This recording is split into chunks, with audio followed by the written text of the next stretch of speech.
Hello pen spinners, welcome to Raihan Go. Let's learn double charge pen spinning. Let's have a look at how the overall double charge pen spinning looks.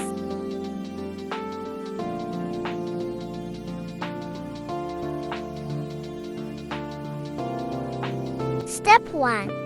Hold your pen in right position and release it.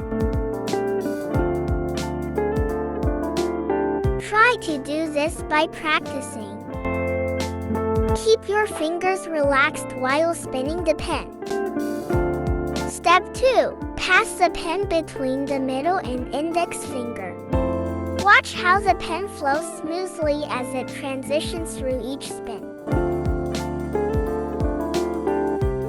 Step 3. Smoothly bring the pen back to the position where your fingers started.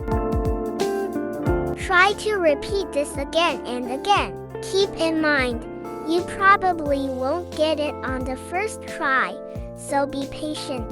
With practice, you'll be able to master it too. Bonus tips. Train your finger like this. It will help you if you can't do it first time.